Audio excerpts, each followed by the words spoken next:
Gender dysphoria, that's historically what the T has been called, gender dysphoria. It has been a recognized mental illness by the Diagnostic Standard Manual of Mental Illness. Now, you might not know what the DSM is, and if you know what it is, you might not like it as a Christian. That's totally fine.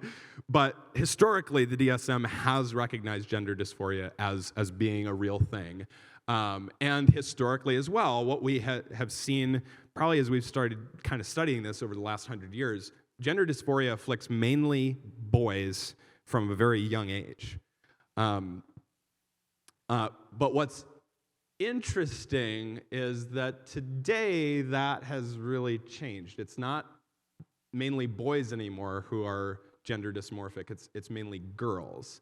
And so I want to talk about this quickly. Rapid onset gender dysphoria. If you get into these conversations at all about transgenderism, you'll probably at some point hear about rapid onset gender dysphoria. And kind of the theory here is that this isn't gender dysphoria. Not in the sense that we've been recognizing it for the last 100 years or so. This is something new, and this is mainly we can just call it social contagion. That's kind of what proponents of this theory would say, is that because we see historically it's always been young boys from a very early age, and it's been persistent throughout their lives. Now we're seeing it switch to being girls who are doing this mainly. So this is not gender dysphoria. This is in the cultural water. Here's some stats, though. Okay, so this was a British gender clinic that was recording these. Is that back in like 2011, patients that they were referring right to Gender Identity Development Service at Tavistock, because English words, girls were at the top, adolescents, but you see how like in 2015 we move up like insane amounts. That's proponents of rapid onset gender dysphoria are pointing to that, of like, okay, now you could say, well, in 2015 we're starting to have like where this is more acceptable, and like I was never in school, and I don't know how many of us were around when this happened, but you used to get punished for being left-handed, and then once people stopped getting punished for being left-handed, then they started being left-handed, and we had all these people who were left-handed, and people will say, well, look, that's kind of us stopping people for being punished for that. So now, of course, we're going to see numbers go up. And it's like, yes, of course, as things are more culturally accepted, we are going to see numbers go up. Are we going to see numbers go up that much? I don't think so. I don't think we can look at the data fairly and say that all of this is true gender dysphoria. And there's actually people from the transgender community who will say, this is not transgender, this is transtrender, this isn't actually... And the thing is, like, you listen to those people and they're like, you're denigrating our stories. Like, you're doing away with my story as someone who's experienced gender dysphoria by saying, I'm 16, now I want to be the opposite sex. Like, here are men and women who struggled with gender dysphoria since they were 2. And they struggled with it. They didn't want it. They recognized it as a mental illness, and they wanted nothing to do with it. And finally, because they had no other option, they transitioned. And it's like, yeah, I do think that there's an amount of social aspect or social influence to what's going on that really erases the stories of a lot of people who are genuinely gender dysphoric. Now, when we talk about these things, about gender dysphoria, gender and sex and all that kind of stuff, kind of one of the things that I've heard and I want to address is people not understanding rightly that it's like, well, you're born with these chromosomes, how can you say that you're a different gender? Scientifically, that doesn't make any sense. Yes, that's true, but people who are of the transgender community And in our broader culture at this point, gender and sex have been divided into two different things. So you have biological sex, which everyone is agreeing, yes, these are the chromosomes that you have. There's no denying that. But then there's gender, and now that has been redefined to be a social construct that exists in two places. One, in the broader culture, that's gender, and then also there's also your gender experience. And a lot of this has to do with just what you like more, I guess, what you're more comfortable with. And I think to some extent these have been reinforced by our culture, right? So I'm going to give you a quick overview of gender stereotypes in our culture, and I'll explain why these are important for the conversation about gender.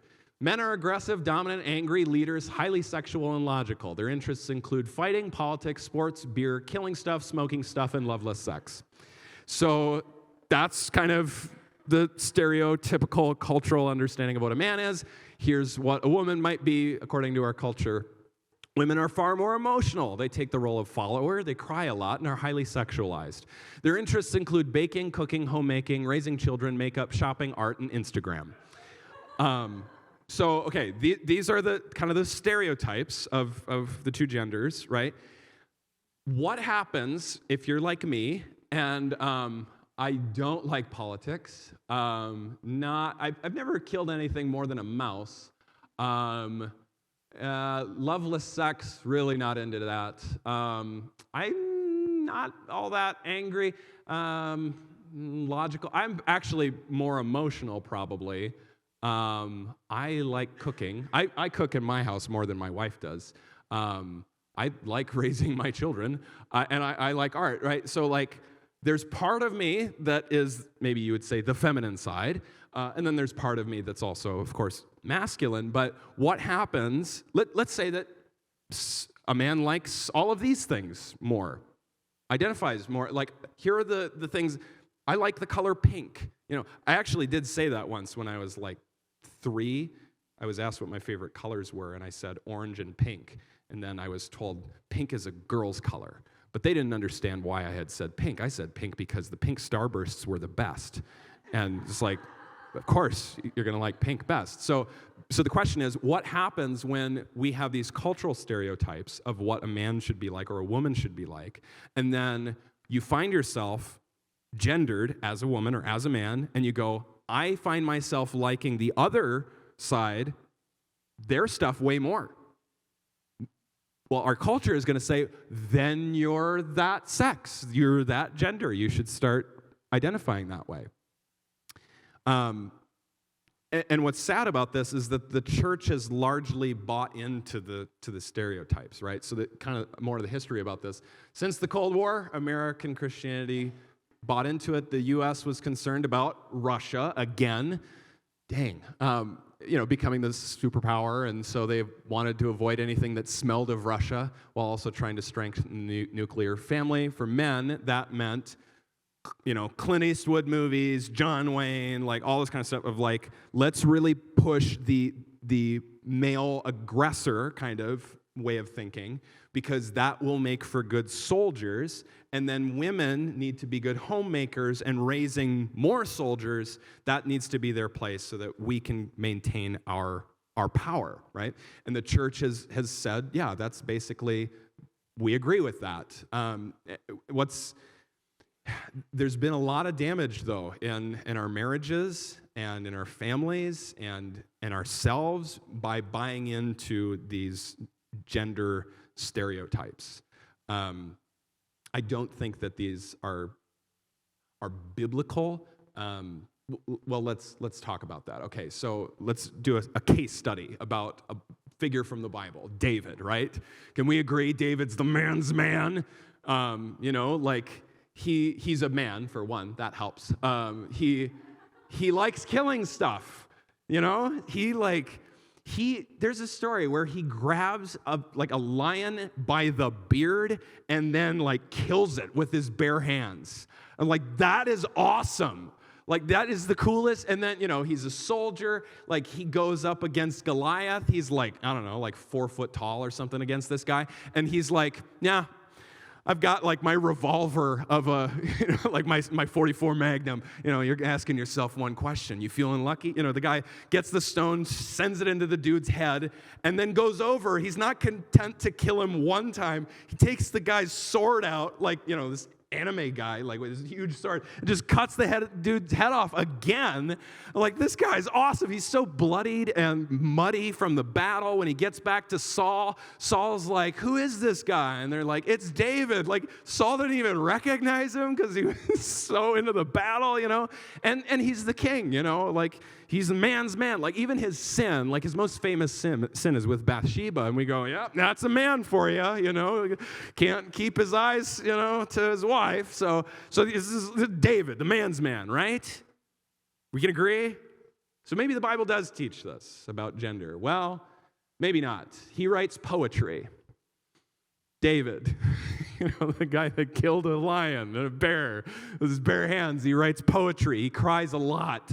Like, all the time, he seems like he's crying, He's writing a psalm, he's crying. He's talking to his best friend, Jonathan, and he's crying. Like, he plays the harp, guys. Can we get any more, like, feminine than that? Like, and what's interesting, too, is that because of our way of thinking about gender, that we think is very Christian. Like, this is a man's man, and this is what it means to be a woman, right? Like, raise your hand if you've read, like, David and Jonathan, their story before. Okay, so David and Jonathan, they're best friends. We read that story, like when David has to leave from King Saul's palace, right?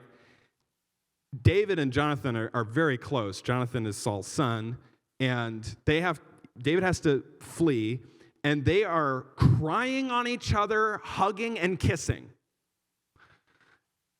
And I am not the only one, I am sure, who has read that story and went, is David gay? Because that is not how you should treat another dude. And the Bible, I think, is saying, where are you getting that thought from?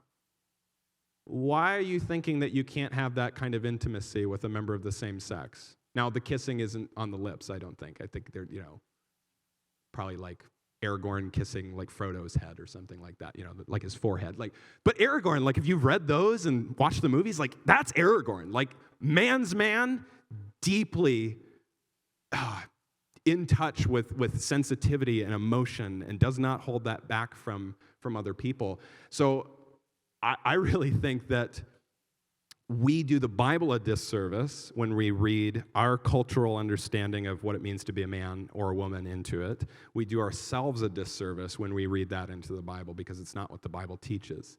I would guess maybe 0.5% of the entire Bible has anything to do with being a man or a woman. The Bible is mainly concerned about a human being living righteously. And the overlap between what that means for a man and a woman is almost exactly the same. There are a few commandments, and I can mainly think of the New Testament, a few commandments that are specifically addressed to men or specifically addressed to women, but most of it is just God wants you to live to the full, righteously following him, and there isn't this whole idea of this is what it looks like to be a man, this is what it looks like to be a woman. So we'll sum up what transgender, that section. What I would say is that let's not identify ourselves primarily by gender. God created us engendered, which means that's good. That's a good part of you. And this means that he created you with biological sex, that was determined. But our biological sex doesn't have to match our cultural stereotypes.